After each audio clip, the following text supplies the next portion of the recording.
दोस्तों, मुझे पता है आप सब लॉकडाउन में बोर हो रहे हैं, तो मैं आपकी बोरियत दूर करने के लिए लाया हूँ hello app, India's leading social media platform. Hello app पे आपको मिलेंगे trending news, funny, educational, cooking, dance और भी बहुत सारे वीडियोस। इसके अलावा latest updates of your favourite celebrities.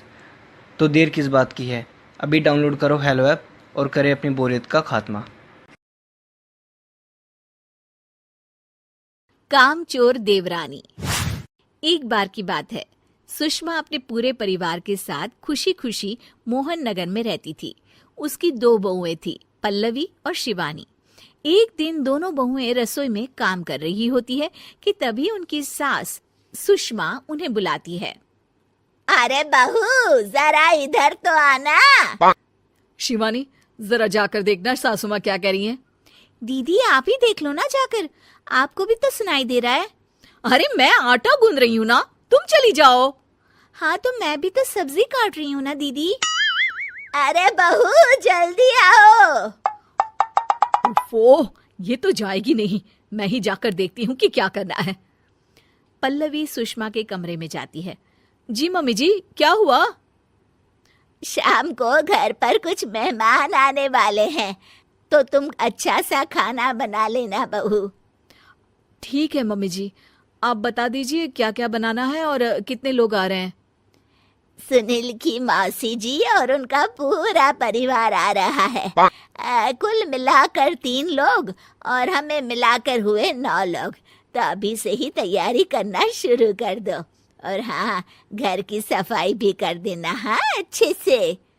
Ji mummy जी, सब काम हो जाएगा, आप चिंता मत कीजिए।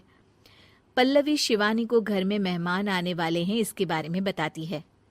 क्या 9 लोगों का खाना बनाना होगा, घर की सफाई करनी है? बाप रे, सासू माँ ने तो हमें घर की नौकरानी ही समझ कर रखा है।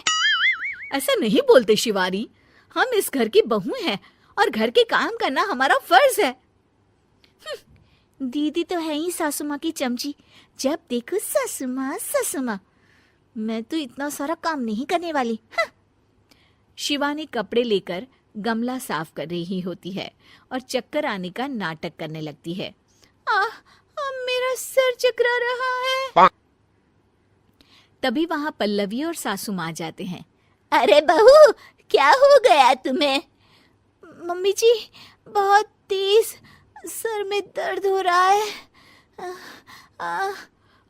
तुम एक काम करो शिवानी, आराम कर लो। नहीं नहीं दीदी, घर में मेहमान आने वाले हैं, मुझे आपकी मदद करनी चाहिए। अरे कोई बात नहीं शिवानी, तुम आराम कर लो, मैं सब काम कर लूंगी। ठीक है दीदी, अगर आप इतना कह रही हैं तो आराम कर लेती हूँ। शिवानी आराम से अपने कमरे में मैगजीन पढ़ रही होती है। इसे कहते हैं आराम की जिंदगी। इतना सारा काम। चलो, सारा काम खत्म हो गया, शिवानी को देख आती हूँ। शिवानी अपने कमरे में ईयरफोन में गाने सुनते सुनते सो जाती है और उसके साइड में मैगजीन भी रखी होती है। पल्लवी वहां आ जाती है और वो सब देखती है। ओहो, तो मतलब सब काम चोरी का बहाना था। अभी बताती हूँ इसको। घर का सारा काम मुझे करना पड़ा और ये महारानी यहाँ मैगजीन पढ़ रही है, गाने सुन रही है। पल्लवी रसोई से एक प्लेट और चम्मच लेकर आती है और शिवानी को थाली बजाकर उठाने लगती है। शिवानी अचानक से उठती है। उठ गई महारानी, गाने भी सुन लिए, मैगजीन भी पढ़ ली। तुम तो बहुत बड़ी झूठी निकली शिवानी। तुमने सर दर्द का बहाना बनाया ताकि काम करने से बच सको। हाँ बनाया बहाना, तो क्या करती, इतने सारे काम करती।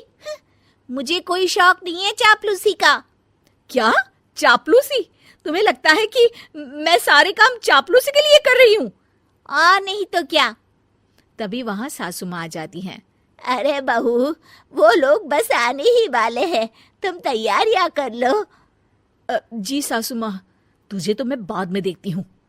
सब खाना खाने बैठते हैं और खाना शुरू करते हैं। तभी सुनील की मौसी बोलती है। वाह भाई वाह, खाना तो बहुत ही अच्छा बना है सुषमा जी, एक एक चीज में क्या स्वाद है। ये सुनकर शिवानी मुंह बना लेती है। उसे अपनी जेठानी की इतनी तारीफ रास नहीं आती। आपकी बहुएं तो बहुत ही अच्छा खाना बनाती हैं। हाँ, बनाती तो दोनों ही अच्छा है, पर आज ना ये सारा खाना बड़ी बहू ने बनाया है। छोटी बहू की तबीयत ठीक नहीं थी, सो इसलिए। मानना पड़ेगा सुषमा जी, आपकी बड़ी बहू तो बहुत ही गुणवान है। पल्लवी की तारीफ सुनकर शिवानी को जलन होती है। पल्लवी ये सुनकर खुश हो जाती है और शिवानी की तरफ देखकर उसे चिढ़ाती है। कुछ देर बाद मेहमानों के जाने का वक्त हो जाता है। मौसी जी सबके लिए उपहार लाई होती है। वो सबको शगुन के पैसे देती हैं और अंत में पल्लवी के पास आती है। तुम्हारे लिए शगुन का लिफाफा तो है ही, पर बहू तुम्हें एक और उपहार भी मिलेगा इतना अच्छा खाना बनाने के लिए। मौसी अपने सोने के कंगन निकालकर पल्लवी को पहना देती है। ये लो, ये मेरे मनपसंद कंगन है, अब से ये तुम्हारे हुए। धन्यवाद मौसी जी। ये देखकर शिवानी तो पूरी तरह से जल जाती है और गुस्से से रसोई में चली जाती है। तभी वहां पल्लवी आ जाती है और उसे अपने कंगन दिखाने लगती है। देवरानी जी, अब आपका सर दर्द ठीक तो है ना? मुझे लगता है कि अब सर दर्द शुरू हो गया होगा आपका।